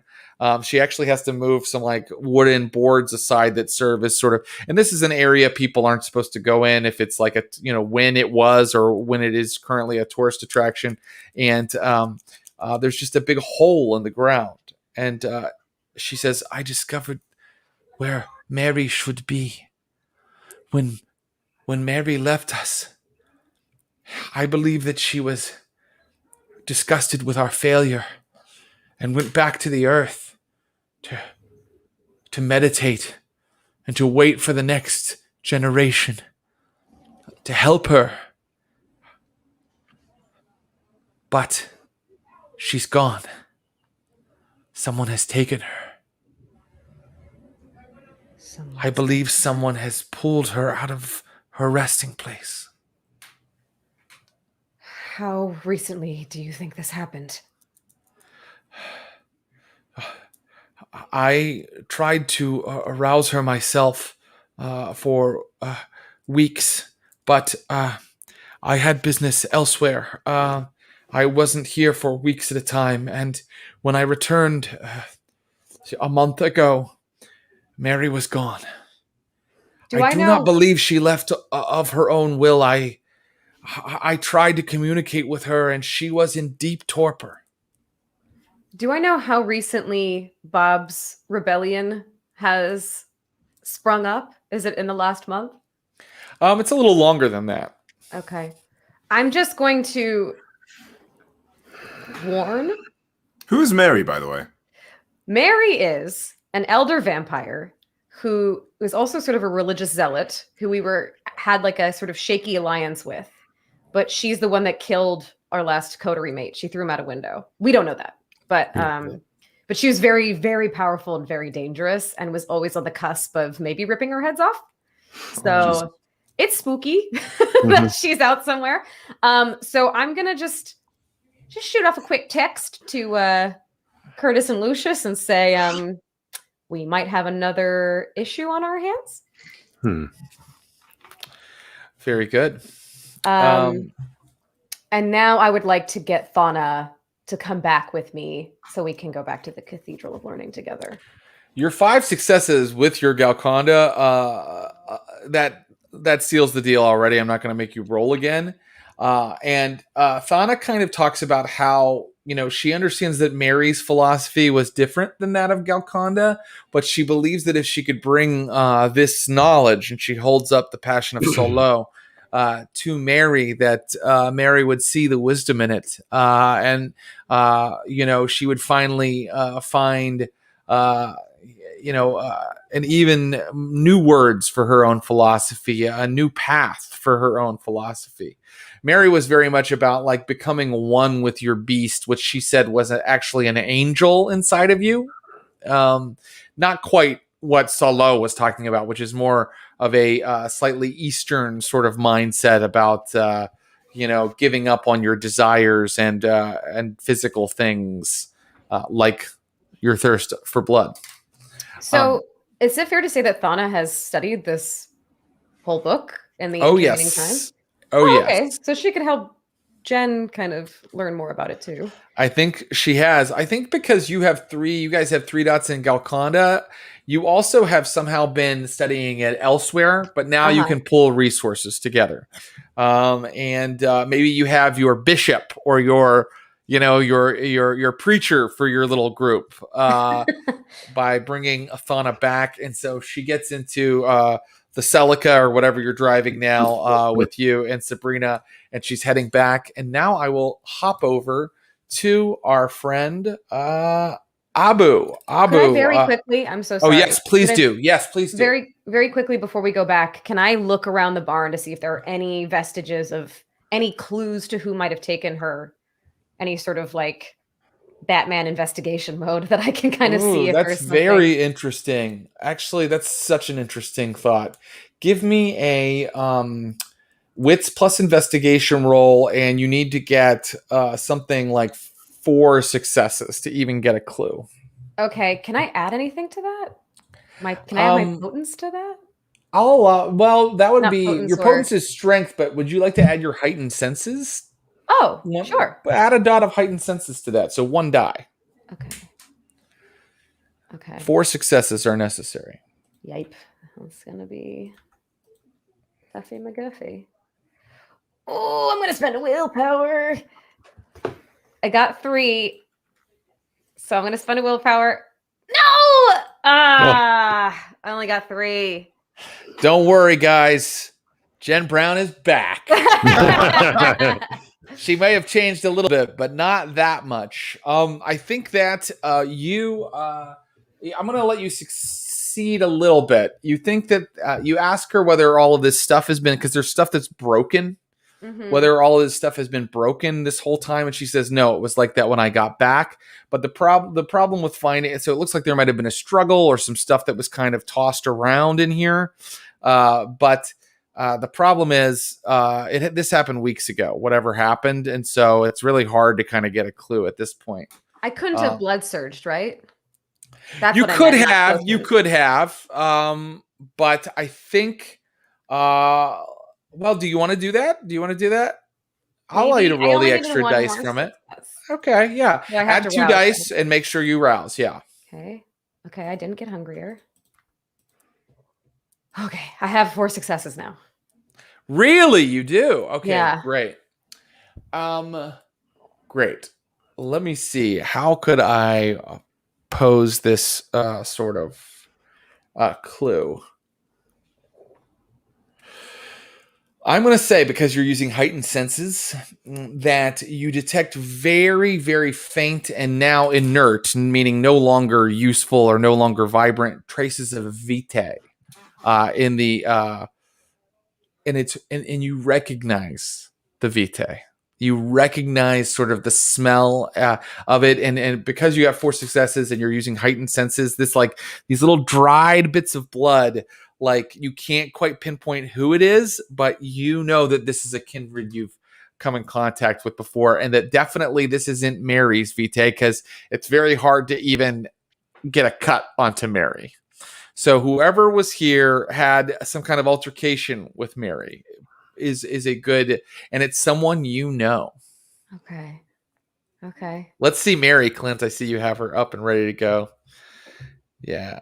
She's Mary, yes, and of course she has that sort of skin of stone at all times, so she's very hard to. So that's what I'm going to give you for right now. Anybody you know could be the person who has dug up Mary, Jen Brown. Oh boy. Okay, great. And now we will jump to Abu Salim. Abu, what is Lucius doing as he approaches the cathedral? The economy village. So yeah, I'm kind of like looking around, being like, oh, home, what it was, and then sort of like kind of waiting. I'm sure that I've messaged Bex to contact her to get some form of, be like a sit down in a way. Like oh, great. How do you think you did that? Like, how do you send a message like that? Like, I don't know if you necessarily, did we establish you like have her like number or something like that? I don't know that we did. I don't think I have a number, but I don't know. I feel like, again, I have a thought. Go on. Do you dominate messengers for yourself sometimes? All the time. Yeah. And I rationalize it to make it feel like this their own free will. So it's like, right, exactly. there's a knock on the Economy Village door a couple hours ago. And when they answer it, it's like a truck stop waitress just standing there, and they're like, "Yes," and she's like, Dr. Lucius Salim would like to meet with you. He will, and you name the time and place since you've been able to send a messenger. I think it will be. What's Washington's Landing looking like right now?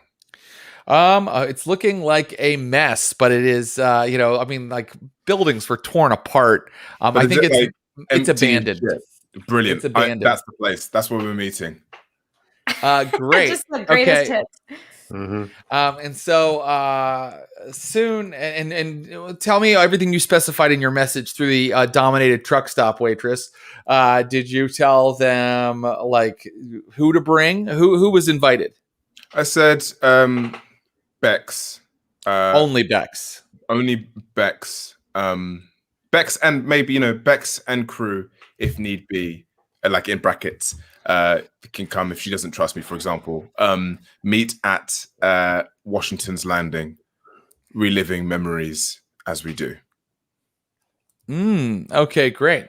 And so soon, in the street beside all these like kind of hollowed out houses that burned. I mean, you're in like an entire neighborhood that was burned to the ground. These like hulks, these like charred hulks of houses silhouetted against the moon. The smell of old fire is still here, although now everything is kind of wet and damp. Soon, a group approaches, and they approach. Why don't you give me a wits plus awareness roll, Lucius Ellie? And you need to give me 3 successes for this one. I got 3. Very good. You noticed them, but they were so silent that they might have even snuck up on you. And it's in fact like Bex, and then like let's see how many. Yeah, and just one other vampire you don't recognize. A young woman. She appears to be a young woman, maybe even like 18, 19, something like that. And she has red hair pulled in kind of a tight knot, and she's just wearing like a hoodie and some like practical jeans and boots. And Bex is like, Dr. Ali, you wanted to chat? Yes, Bex. So you know the location of our haven. Well, I mean, the person who's in charge of your haven isn't necessarily the greatest person of hiding shit, is he? Well, what if I told you that you know the location of one of our havens? Then I'd tell you that I'm very impressed. I wasn't expecting anything different. But before we get into business, just for 2 seconds, I just want you to realize and look at the area in which we're in right now. History was made here. Not because we were fighting against each other, but for a few moments in that battle, we fought alongside one another. Now, what I want to propose, before we get into the semantics of who owns what and what owns who and what we need to do here and there, I'm simply asking you to just cast your mind for a while and think of the power that we could have, the influence we could have, if we found some middle ground of working with one another. Well, truth be told, I was kind of trying to work with you. I was hoping you guys would hit Bob as a lightning rod and kind of not realize that I was really running things. Well, you did a good job. Look, I appreciate that you are trying to. I appreciate what you did here in this place. And I appreciate that you are reaching out as a reasonable man, instead of, say, trying to drain me. She's moving around you kind of like a predator. She goes, but I'm with the Camarilla for a reason. Because they believe in control and subtlety. Now, y'all have been quiet for about a year, but I think that we can all agree that your reputation is neither for control nor subtlety. And you keep talking about some kind of philosophy you have but you've yet to tell me what it is. And so I'm going to ask you one last time. Everything isn't so black and white. Bex, please. You know me. I live on control. That's who I am. And through these terrible times, I've learned not to just fight who I am, but embrace it. So before you ask me any question, I will ask you one more time. Are you on my side or not? Well, that sort of decided it for me. Not. Come on, Krista. Let's go. And then and I call my your Mala? Yeah. A black shadow rises up, seemingly out of the earth itself, and then the light hits the shining skull of the kindred, the Mala that Lucius has purchased, and standing before Bex and Krista is, in fact, Mary. Yeah.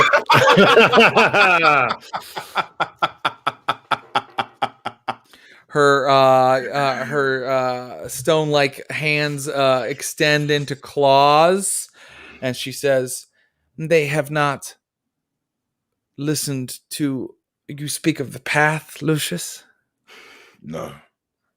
They refuse to see the rightness of our way. They choose. It's a choice rather than something of a misunderstanding. A choice, my love." Bex and this other kindred immediately start pulling firearms, and Mary comes in swinging her claws. And that's where we'll leave that plot line. You sneaky devil. You sneaky bitch! This has never happened to me before. I desperately have to use the bathroom. How long have we been doing this show? Over a year. Leaving. I am going to allow these three to, their characters can talk to each other via text, whatever they want. I'll be back in 2 minutes, and then we'll find out how it goes with the Reclaimers. Forgive me, everyone. I'm so embarrassed. I'll be right back. Oh It my happens. God. Jen's like believe it. texting, "Oh, there's another vampire out there. Be careful, everyone." I genuinely looked at that text and I was like, oh, okay. So when you're like, wait, who's Mary? You were Who's freaking what? playing us? Mhm. Yeah. Wow. Well. No wonder you're a BAFTA-nominated actor. Hey, My I'm God. just saying. I'm just saying. Acting ain't nothing but lying for a living. Yeah. Wow. No, it's definitely been something that I've been as soon as he said like, oh yeah, we're gonna have it like a year in advance. I'm like, huh, that's a great time to pull out shit. It's like, I'm so impressed. I was like, Sabrina's a tech mage. That's all I thought. Well, we're There are Frankensteins, Sabrina's a tech mage, and you have Mary? very heavy friends. Oh my God. That was amazing. Oh, very great. How long ago have you been plotting this? Since Jared sent the email? literally just as soon as he sent the email, I was like, this is genius. Because remember the time when he was like, oh, you're having these dreams of this being in a bar. Yeah. And Oh. so part of me was always like, oh, this is really It's calling to you. do you know what I mean? It's like a call. Mhm. So I was like, okay, I'm just gonna hammer into it because I got Erasmus's mind in my head. So Yeah. it's just like something that I think Right, of course. I forgot. You've just eaten so many vampires. literally I've got so many like voices in my head, like just telling me. So that was during the year of training Clara, I've been also conjuring a way of dealing with what to do with Mary.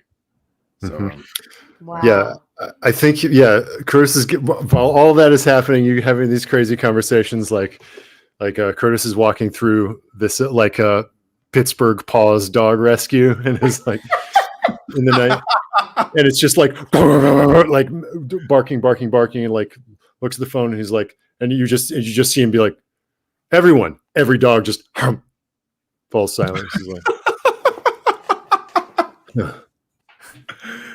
That's a power, man. I gotta go. Well, I'm back, and boy, I had too much Vitae this morning. Okay, so great. I love where this is going already. I love Rain and Blood already. Wow. That was awesome. The leak I just took was awesome, and now it is time to talk to Curtis Krieger. How are you going to approach the Reclaimers? Where are you going to find them? How are you going to approach? Heard honesty was the best policy, so I think as I said, I left Pittsburgh Paws Dog Rescue with Ruby, and I'm making my way back to Gravity Hill. Gravity Hill, yeah. Gravity Hill, yeah. Where balls roll upwards.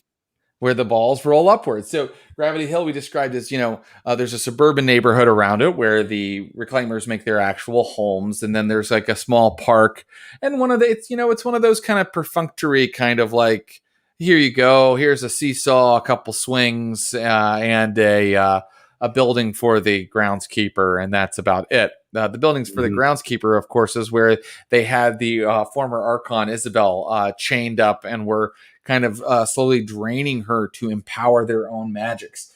You arrive and you pull over. What's Curtis driving now? God, yeah, good question. I think one of those like Jeeps, like a Jeep Cherokee. Hell yeah, used. Okay, so you pull up in a Jeep Cherokee with Clara in the passenger seat, and she's got a duffel bag in front of her, and when she moves it around it kind of clangs a lot.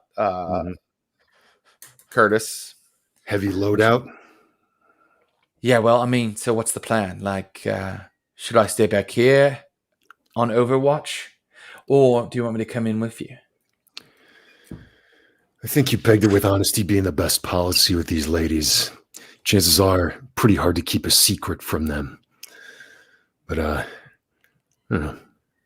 be ready in case something goes down. Maybe keep your distance, cover us, but they're going to know you're there. Right. Then I'm not even going to hang back. And she just pulls out like a machete and is like, and I'll just let them know I have this. And you guys walk into the park? Yep. You walk into the park, and I want to say I stopped for hoagies. And I've got to read on these ladies, and I just set them on a picnic table, and once again, it's like call them with my right. Vitae. Great. And Ruby is kind of walking around this picnic table where you're doing this, wagging her tail. And soon lights start to go on in the houses once again. And it's not long before the women appear. Of course, there's the much elder one, the one that looks quite young, and the one who looks sort of motherly. And they stand in front of you, and they're like, the elder one is like, "Hey, you came back? What is wrong with you, boy?" Yeah. That must be pretty foolish. You're looking. We have nothing to say to you. We're not interested in parlay. I'm not trying to parlay. I'm just trying to apologize. Got you some hoagies. Do you have enough for all of them? There's 9 of them. Yeah, I got there's 9. The three the 3 main ones who seem to do most of the magic, and actually not all 9 of them are here today. Let's see how many are here. Oh, I was wrong. There's 10 of them here. Okay. Yeah, I think Curtis got a party sub. Roll to see if he got a party sub. And they go, and one of them is like, it's midnight. And then someone behind him was like, I mean, I'll have some. Janet. I got the oil and vinegar on the side because I know it makes it soggy if it sits too long. Yeah. He's gonna. Is this from Primonti, brother? I looked up the best place I could find. Yeah. So it's nowhere near. It's not as touristy as Primonti. It's like a little. It's like a little Italian hole in the wall. Yeah. It's a Wawa. The old woman, who, by the way, is dressed in what she sleeps in, which is a Tasmanian devil T-shirt, moves forward and is like, "I can't. My cholesterol. So why don't you tell me why you're really here?" And everybody starts eating, and why she is here. Hey, no, Clara is all like right. there with her machete. And I just kind of I'm like, it's okay. Sorry to hear about that. I mean, I too know what it's like to have a dietary restriction. Look, I'm not here to parlay. I'm here to apologize. Okay? I know this sub ain't going to make up for it, but I wanted to, seemed rude to just show up with, Yeah, the sub is not going to make up for it. you've been attacking my friend, all right? Yes, Because he tried to come, he took away. We are owed, Yeah. Curtis Krieger. We are owed, and so we have tried to exact payment from your associate. All right. Listen, I've been doing a lot of reflection in the past year.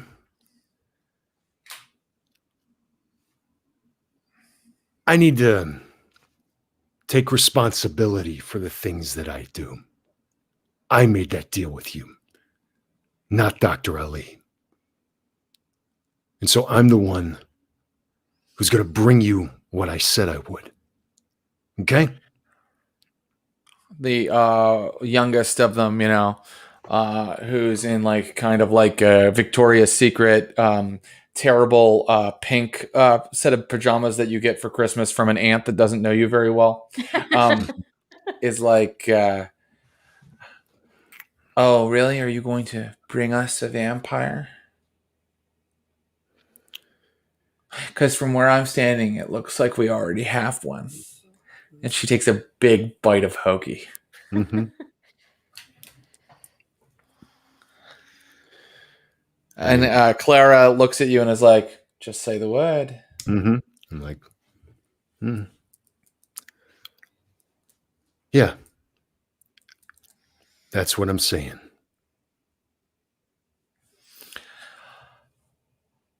Wow, that's great. You're going to pay us just like you did last time. No, I don't. Barely. And then it was taken away from us. You do not understand. Exchange. Balance. You do not understand the earth power. Convince me. How long do we wait? How long do we wait for our payment, Curtis Krieger? It's been too long. And so I think that you deserve a payment with interest. All right? Yeah. I'm going to bring in some kindred for you so that we can wipe the slate clean. The motherly one is like, that sounds good. That sounds real good. But as she has said, we have already waited too long. So I would like to propose something, my sisters. Everybody listens while they're chewing. Mm-hmm. And she goes, tonight, Curtis Krieger will bring us this payment tonight. There are 6 hours left in the night. Oh my god! Hey, there was a time where I think I would have freaked out a little bit, but what's your name? Clara coughs. You will bring us this payment tonight, or your friend's cough will get much worse. And I'm not telling you my name, Curtis Krieger. Names have power. Oh my God! Clara is like now like Oh, and she's having a little trouble standing up. The young one is like looking at her phone. 6 hours, that's not very much time. Nope. All right. Well, I guess I'll see you then. And they're like, take her with you. I don't want to catch a cold. And she is like already like there's like tons of snot running down Clara's face, and like you can tell that she's like got chills, and she's like as she gets into the car with you. Okay. Cool. oh no. And like, okay. Just rest. Just rest. I can take him. Let me just get my big sword. No. No. Oh God! Just rest. This one is on me. And Fuck. and then I drive into the night. And that's where we'll end for today. Whoa. Well, what a session. We created our new chronicle together. We had 3 amazing encounter scenes. We gave Clara the whooping cough, and I took a pee-pee. It's been... we reintroduced some old friends that I'm very excited about. What do you guys think? Are you ready to sign up for 30 more of this? Yes. Okay. So ready. I say it every week, but I have to say it every week. I love these players. They're the best players, and you couldn't do some of the stuff we did today with any players. You have to have these guys. So thank you to Ross, Bryant, Ashley Burch, and Abu Salim. We'll see you all very soon. We'll see you next weekend. Yeah. Guys. Yeah, man. I'm going to hang out for a minute and talk about some of the stuff we have coming up. Clinton Trucks, forgive me. I have to open my show notes again. Guys, that was really fun. We would love to hear what you think of the new Chronicle. Any ideas you have for it as well. We would love to hear them. And the place to talk to us about that is on our Discord, the server of blood that I mentioned at the top of the show. And we're on all the social media platforms, and it really does help and helps you stay informed about what we have coming to you if you join or follow us on all of those platforms. So Instagram, Twitter, we're also on Facebook, and we have a Reddit. We have a subreddit. So please find us in all those places. And also subscribe to the Stream of Blood podcast. The Stream of Blood is also a podcast following the episodes of Vampires of Pittsburgh right now. But we really do promise that there will be other shows on there eventually. And we do have some plans to do some new things, I think, with the podcast and with just our shows in general. So just letting you know that and that you should follow all of those things. Coming up, I mentioned it. We have another edition on Tuesday of Ross Bryant as Dungeon Master for a Dungeons & Dragons 5e campaign, 2-parter, called Sanguine Seas, Adventurers on the High Seas. Ross, I think you can tell, is a very special role player and game player, and so you should check that out. That's 7 p.m. Pacific on the Taste of Blood, which is our show where we do all kinds of different things. That's this coming Tuesday. And then next weekend, I believe that's June 30th, if I'm not mistaken, my friend Mr. Clinton Trucks will run on Saturday, he will run our subscribers through the next Blades in the Dark faction turn. So that's where we let all of our subscribers control different gangs and organizations inside the city of Duskfall, and their actions affect our players' actions. I also just wanted to apologize that we were not able to schedule a Tin Whistles game yet again this month. We are really sorry about that.